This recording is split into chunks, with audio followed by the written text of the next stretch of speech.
Cerca de 2 quilos do nosso corpo é formado por bactéria. Olá, eu sou o professor Marquinho de Biologia e hoje nós vamos falar sobre esse assunto extremamente importante, que é sobre esses micro-organismos que nós temos aqui.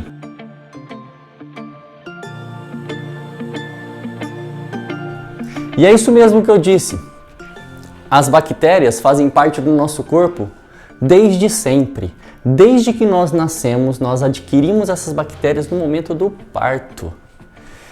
E para vocês terem uma noção, só no nosso trato digestório, na famosa flora intestinal, nós temos 1 quilo de bactéria vivendo em simbiose com a gente. Mas espera lá, professor, bactéria dentro do meu corpo? É isso mesmo, bactéria dentro do seu corpo e fora do seu corpo, na sua pele. Essas bactérias são bactérias simbiontes e, como eu disse, elas são boas para você. Elas ajudam, por exemplo, a manter o equilíbrio da sua pele, porque elas conseguem destruir alguns micro-organismos que caem ali, alguns micro-organismos nocivos. E aquelas que estão na nossa flora intestinal, elas nos ajudam inclusive na produção de vitaminas. Sem elas, nós teríamos algum tipo de desnutrição. Então, as bactérias não são somente prejudiciais. Existem bactérias que são benéficas. Do ponto de vista do meio ambiente, as bactérias decompositoras reciclam a matéria orgânica e devolvem para o solo os nutrientes, assim como alguns fungos decompositores, né? A nossa intenção de hoje é conhecer um pouco mais sobre esses micro-organismos e eu coloco aqui para vocês as 3 principais características. São seres unicelulares, ou seja, corpo formado por uma célula. Procariontes, isso significa que a célula é muito simples. Ela tem um material genético solto dentro da célula. Ele não está protegido por um núcleo. E fazem parte do reino Monera. Esse reino é um reino especial. Um reino onde tem somente bactérias e organismos parentes das bactérias, né? Então eu dividi elas em 3 grupos também, ó. As eubactérias, que são essas que eu estava falando com vocês no começo, as bactérias que são simbiontes, ou também nós podemos falar das decompositoras, e podemos falar também das bactérias causadoras de doença, como a Clostridium tetani, a bactéria do tétano, né? As cianobactérias, que são bactérias que vivem num ambiente aquático, úmido, são as algas azuis, as responsáveis por produzir o oxigênio que a gente respira. E as arqueobactérias, que são bactérias transitórias entre as bactérias mais simples que existiram e as bactérias que existem hoje. Inclusive, essas arqueobactérias são consideradas bactérias extremamente resistentes. Elas vivem em regiões inóspitas, como crateras vulcânicas, como regiões de alta salinidade e profundezas do oceano.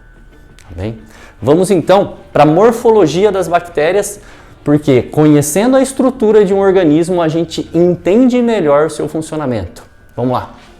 A morfologia básica da bactéria a gente destaca a partir da parede celular.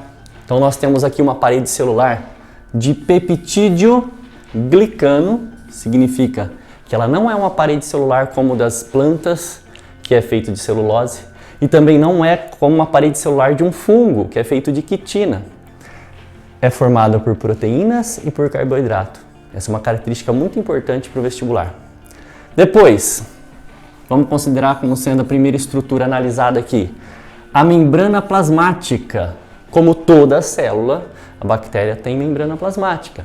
E a membrana plasmática é responsável por controlar o que entra e o que sai da bactéria. Tá? Essa membrana está sendo protegida pela parede celular e, inclusive, a parede acaba ajudando na sustentação dessa membrana. Dentro da membrana, nós temos uma massa que nós chamamos de citoplasma. Eu vou puxar o citoplasma aqui, embaixo do ribossomo. Por quê? O citoplasma é uma substância gelatinosa que abriga tudo o que está aqui dentro.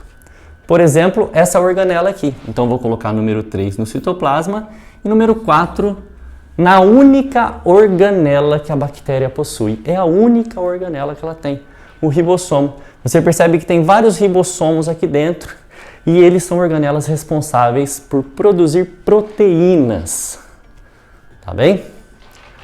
Outras estruturas que a gente encontra aqui é o mesossoma, uma dobradura aqui na membrana plasmática, vou colocar como quinta estrutura, cheia de enzimas respiratórias para aquelas bactérias que produzem energia por respiração aeróbia.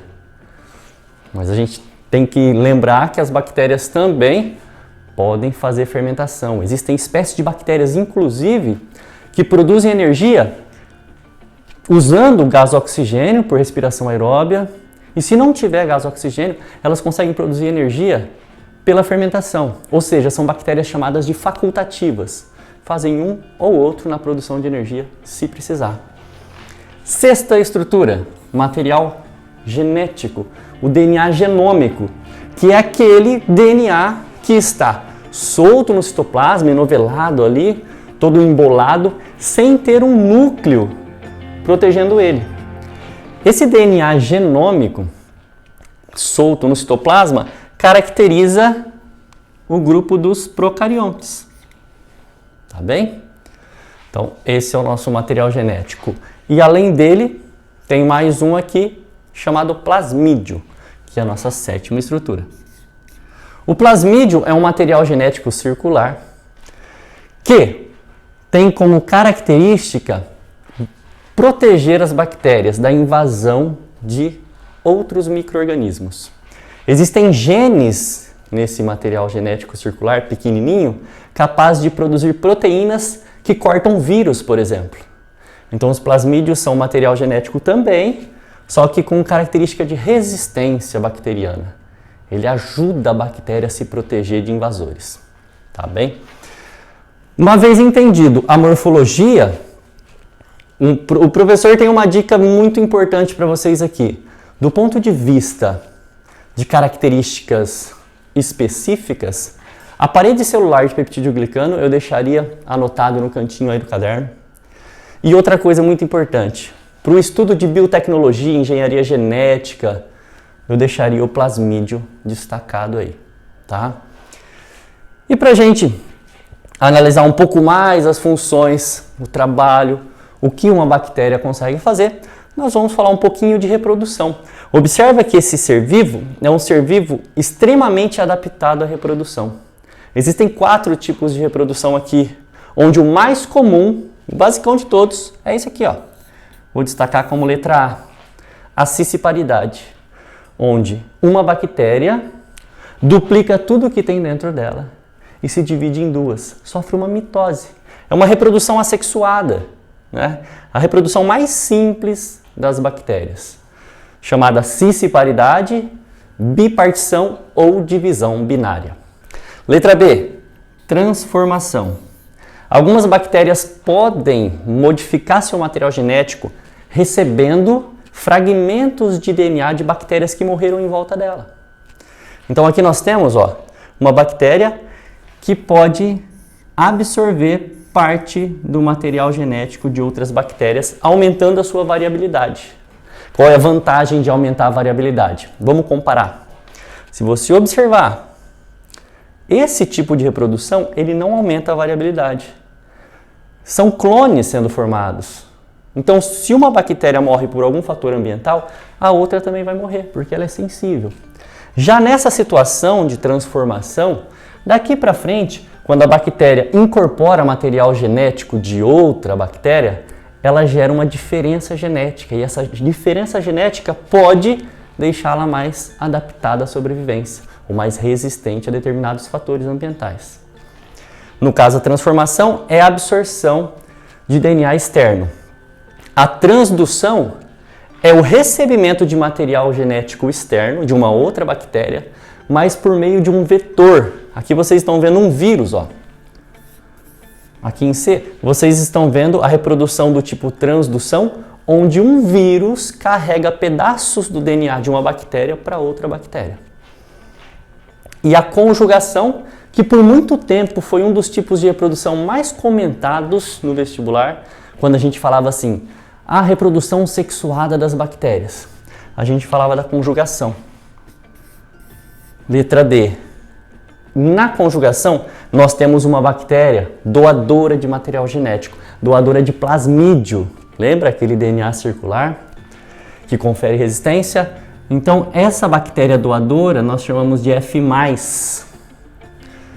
Ela lança uma ponte citoplasmática através de um pelo sexual, que nós chamamos de pile, e nessa ponte citoplasmática o plasmídio desce da bactéria F+ doadora para a bactéria F- receptora.